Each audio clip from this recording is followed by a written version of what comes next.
उत्पत्ति अध्याय पहला। सृष्टि का वर्णन। आदि में परमेश्वर ने आकाश और पृथ्वी की सृष्टि की।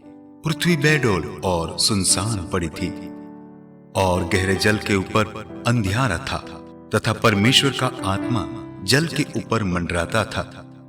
जब परमेश्वर ने कहा उजियाला हो, तो उजियाला हो गया।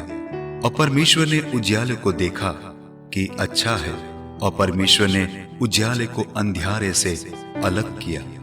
और परमेश्वर ने उजियाले को दिन और अंधियारे को रात कहा, तथा सांझ हुई, फिर भोर हुआ। इस प्रकार पहला दिन हो गया। फिर परमेश्वर ने कहा जल के बीच एक ऐसा अंतर हो कि जल दो भाग हो जाए। तब परमेश्वर ने एक अंतर बनाकर उसके नीचे के जल और उसके ऊपर के जल को अलग अलग किया, और वैसा ही हो गया। और परमेश्वर ने उस अंतर को आकाश कहा। तथा सांझ हुई, फिर भोर हुआ। इस प्रकार दूसरा दिन हो गया। फिर परमेश्वर ने कहा आकाश के नीचे का जल एक स्थान में इकट्ठा हो जाए और सूखी भूमि दिखाई दे, और वैसा ही हो गया। परमेश्वर ने सूखी भूमि को पृथ्वी कहा, तथा जो जल इकट्ठा हुआ उसको उसने समुद्र कहा। और परमेश्वर ने देखा कि अच्छा है।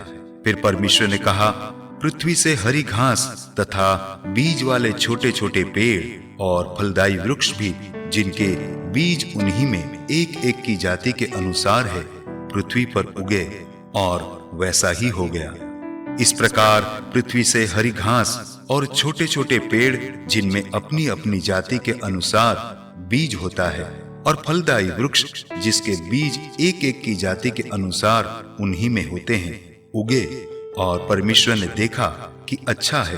तथा सांझ हुई, फिर भोर हुआ। इस प्रकार तीसरा दिन हो गया। फिर परमेश्वर ने कहा दिन को रात से अलग करने के लिए आकाश के अंतर में ज्योतियां हो, और वे चिन्हों और नियत समयों और दिनों और वर्षों के कारण हो। और वे ज्योतियां आकाश के अंतर में पृथ्वी पर प्रकाश देने वाले भी ठहरे, और वैसा ही हो गया। तब परमेश्वर ने दो बड़ी ज्योतियां बनाई। उनमें से बड़ी ज्योति को दिन पर प्रभुता करने के लिए और छोटी ज्योति को प्रभुता करने के लिए बनाया, और तारा गण को भी बनाया। परमेश्वर ने उनको आकाश के अंतर में इसलिए रखा कि वे पृथ्वी पर प्रकाश दें तथा दिन और रात पर प्रभुता करे, और उजियाले को अंधियारे से अलग करे। और परमेश्वर ने देखा कि अच्छा है। तथा सांझ हुई, फिर भोर हुआ। इस प्रकार चौथा दिन हो गया। फिर परमेश्वर ने कहा जल जीवित प्राणियों से बहुत ही भर जाए, और पक्षी पृथ्वी के ऊपर आकाश के अंतर में उड़े। इसलिए परमेश्वर ने जाति जाति के बड़े बड़े जल जंतुओं की और उन सब जीवित प्राणियों को भी सृष्टि की जो चलते फिरते हैं, जिनमें से जल बहुत ही भर गया। और एक एक जाति के उड़ने वाले पक्षियों की भी सृष्टि की। और परमेश्वर ने देखा कि अच्छा है। और परमेश्वर ने यह कह के उनको आशीष दी, फूलो फलो और समुद्र में भर जाओ, और पक्षी पृथ्वी पर बढ़े। तथा सांझ हुई, फिर भोर हुआ। इस प्रकार पांचवा दिन हो गया। फिर परमेश्वर ने कहा पृथ्वी से एक एक जाति के जीवित प्राणी, अर्थात घरेलू पशु और रेंगने वाले जंतु और पृथ्वी के वन पशु जाति जाति के अनुसार उत्पन्न हो, और वैसे ही हो गया। इस प्रकार परमेश्वर ने पृथ्वी के जाति जाति के वन पशुओं को और जाति जाति के घरेलू पशुओं को और जाति जाति के भूमि पर सब रेंगने वाले जंतुओं को बनाया। और परमेश्वर ने देखा कि अच्छा है। फिर परमेश्वर ने कहा हम मनुष्य को अपने स्वरूप के अनुसार अपनी समानता में बनाएं, और वे समुद्र की मछलियों और आकाश के पक्षियों और घरेलू पशुओं और सारी पृथ्वी पर और सब रेंगने वाले जंतुओं पर जो पृथ्वी पर रेंगते हैं अधिकार रखें। तब परमेश्वर ने मनुष्य को अपने स्वरूप के अनुसार उत्पन्न किया। अपने ही स्वरूप के अनुसार परमेश्वर ने उसको उत्पन्न किया। नर और नारी करके उसने मनुष्य की सृष्टि की। और परमेश्वर ने उनको आशीष दी और उनसे कहा फूलो फलो और पृथ्वी में भर जाओ, और उसको अपने वश में कर लो, और समुद्र की मछलियों तथा आकाश के पक्षियों और पृथ्वी पर रेंगने वाले सब जंतुओं पर अधिकार रखो। फिर परमेश्वर ने उनसे कहा, सुनो, जितने बीज वाले छोटे छोटे पेड़ सारी पृथ्वी के ऊपर हैं और जितने वृक्षों में बीज वाले फल होते हैं, वे सब मैंने तुमको दिए हैं, वे तुम्हारे भोजन के लिए हैं। और जितने पृथ्वी के पशु और आकाश के पक्षी और पृथ्वी पर रेंगने वाले जंतु हैं, जिनमें जीवन का प्राण है, उन सब के खाने के लिए मैंने सब हरे हरे छोटे पेड़ दिए हैं। और वैसा ही हो गया। तब परमेश्वर ने जो कुछ बनाया था सबको देखा, तो क्या देखा कि वह बहुत ही अच्छा है। तथा सांझ हुई, फिर भोर हुआ, इस प्रकार छठवां दिन हो गया। उत्पत्ति अध्याय 2। मनुष्य की उत्पत्ति। यूं आकाश और पृथ्वी और उनकी सारी सेना का बनाना समाप्त हो गया और परमेश्वर ने अपना काम जिसे वह करता था 7वें दिन समाप्त किया। और उसने अपने किए हुए सारे काम में 7वें दिन विश्राम किया। और परमेश्वर ने 7वें दिन को आशीष दी और पवित्र ठहराया, क्योंकि उसमें उसने सृष्टि की रचना के अपने सारे काम से विश्राम लिया। आकाश और पृथ्वी की उत्पत्ति का वृत्तांत यह है कि जब वे उत्पन्न हुए, अर्थात जिस दिन यहोवा परमेश्वर ने पृथ्वी और आकाश को बनाया, तब मैदान का कोई पौधा भूमि पर न था और न मैदान का कोई छोटा पेड़ उगा था, क्योंकि यहोवा परमेश्वर ने पृथ्वी पर जल नहीं बरसाया था और भूमि पर खेती करने के लिए मनुष्य भी नहीं था। तो भी कोहरा पृथ्वी से उठता था, जिससे सारी भूमि सींच जाती थी।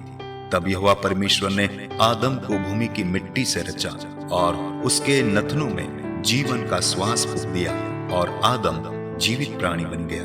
और यहोवा परमेश्वर ने पूर्व की ओर अदन में एक वाटिका बनाई और वहां आदम को, जिसे उसने रखा था, रख दिया।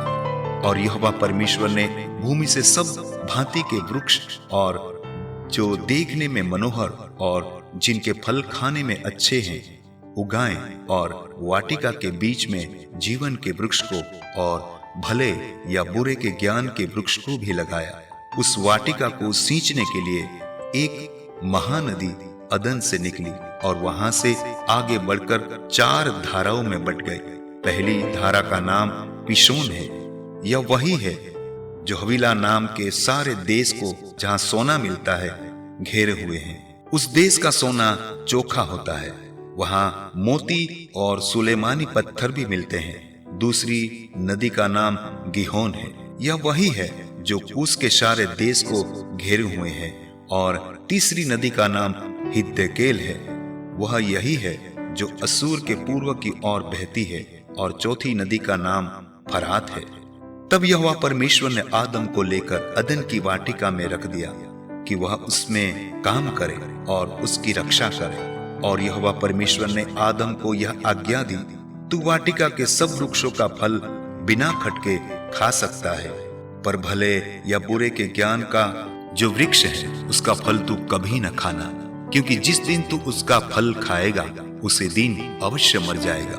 फिर यहोवा परमेश्वर ने कहा, आदम का अकेला रहना अच्छा नहीं, मैं उसके लिए एक ऐसा सहायक बनाऊंगा जो उससे मेल खाए।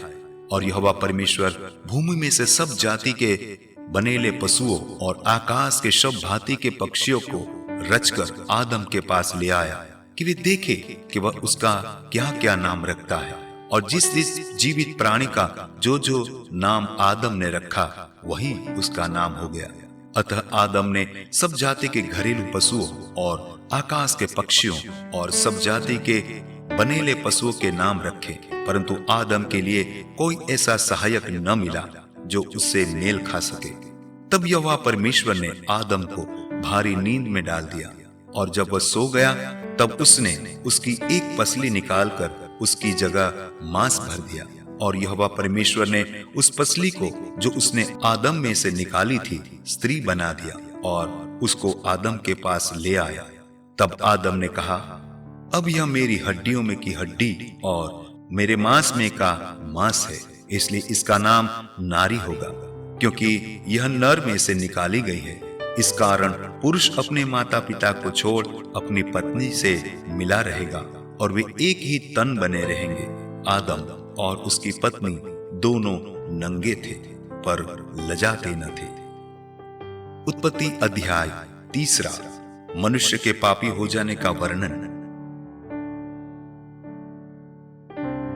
यहोवा परमेश्वर ने जितने बनेले पशु बनाए थे उन सब में से सर्प धूर्त था।